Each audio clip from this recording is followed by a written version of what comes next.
In a small, close-knit village nestled in the hills, lived a boy named Kofi.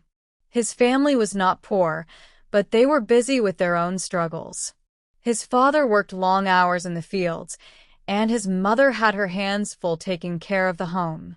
They loved Kofi, but they never made time to show it. Kofi would sit by the window, watching other children play with their parents. He would often whisper to himself, "When the palm tree grows tall, it forgets the roots that helped it rise."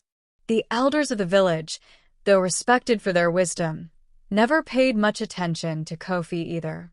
He tried to show his talents, singing, drawing, and telling stories, but his efforts were met with silence. Every day, his heart grew heavier. A child who is not embraced by the village will burn it down to feel its warmth. He often heard the older women whisper, but never to him. He had no idea what that meant yet, but deep inside, a fire was slowly kindling. Kofi began to act out, hoping someone would notice him. He would pull pranks on the village, steal fruit from the market, and disrupt gatherings. The villagers, in their frustration, scolded him, but no one asked why he was acting this way. His heart ached with every punishment, and each day, the anger inside him grew stronger. "A bad tree does not give good fruit," the village elder once said to him. Kofi would nod quietly, but the truth seemed lost on him. He was alone in a sea of faces, all of whom were too busy to notice his pain. One day, during the village's annual harvest festival, Kofi watched as the children danced with their families, laughing and playing. He stood at the edge, feeling as though he were looking through a window into a world that wasn't for him. His loneliness was suffocating. "The child who is ignored will soon be the one who disrupts the peace," he thought bitterly. That night, as he lay in bed, he promised himself that he would make them see him, no matter what it took. As time passed, Kofi's sense of alienation deepened. The village became a place of hurt for him. Every smile from others seemed to remind him of his absence.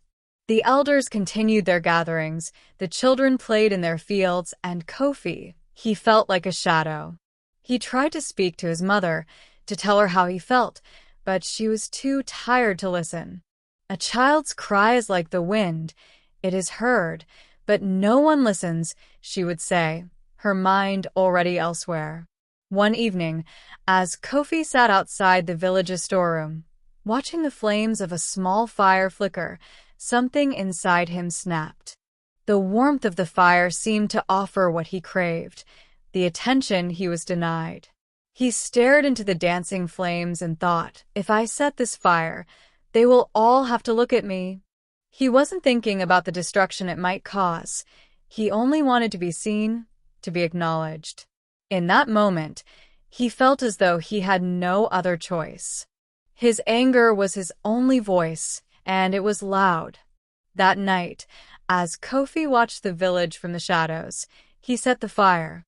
At first, it was small, just a flicker at the base of the storeroom, but soon it spread, licking the dry grass and reaching the thatched roofs of the huts. The smoke rose into the night sky, and the village was awakened by the screams of alarm. People rushed in all directions, trying to put out the flames, but the fire was relentless. Kofi watched from a distance, his heart racing with both fear and satisfaction. He wanted them to notice him, but not like this. As the villagers worked together to fight the fire, Kofi began to feel the weight of what he had done. When a child does not know love, they will burn the forest to feel the heat, he whispered to himself, realizing the destruction he had caused was not what he had wanted. In that moment, the realization hit him like a thunderclap. His heart had been the fire all along, and now it threatened to consume everything he loved. As the fire was finally extinguished, the village was left in shock and sorrow. The damage was not irreparable, but it was enough to remind them of how fragile their community was. The elders gathered, discussing how the fire had started. Kofi, trembling, finally stepped forward. "I did it," he said softly. "I wanted you to see me. I wanted to feel warmth, to feel loved." The village elders, their faces filled with understanding and regret, approached Kofi. "A child's heart is a garden," one elder said. "If neglected, it grows wild and dangerous. But when watered with love, it flourishes." Kofi's eyes filled with tears. For the first time, the village saw him not as a troublemaker, but as a child in need of care. They listened to his pain, and slowly, the walls between them began to crumble. The village, shaken by the fire and the truth behind it, began to change. The elders made a pact to involve all the children in the life of the village, to listen to them, and to care for them. Kofi was embraced by his community, his heart no longer burning with anger, but glowing with the warmth of love. From that day forward, the village thrived, not because of what they had, but because they had learned to nurture their future. "A village is only as strong as the love it gives its children," one elder said. Kofi understood now. He no longer needed to make himself seen through pain. His village saw him, and he was home. Life lessons. The power of attention. Every child needs attention, love, and support from their community. When children feel neglected, their hearts can grow heavy with pain, leading them to seek attention in destructive ways. It's a reminder that we must never take the emotional needs of the young lightly. The importance of listening.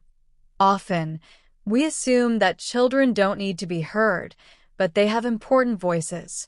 Listening to them, understanding their struggles, and providing a safe space for expression can prevent the pain that silence breeds.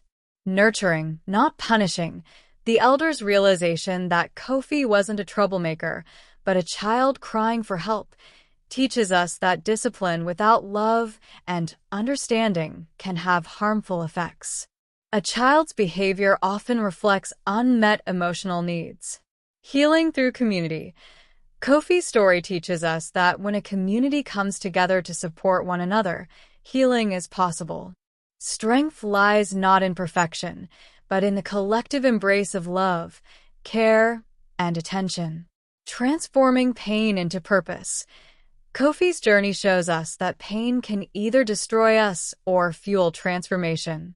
By channeling negative emotions into meaningful change, we can heal and rebuild, stronger than before. If this story resonated with you, I would love to hear your thoughts. What are some ways we can better support the children in our communities? Please leave a comment below and share your insights. Thank you so much for watching. If you enjoyed this video, don't forget to hit the like button, subscribe to the channel, and click the bell icon to stay updated with our weekly videos. Together, let's continue to spread love, support, and empowerment to the next generation. Stay kind, stay loving, and I'll see you in the next video.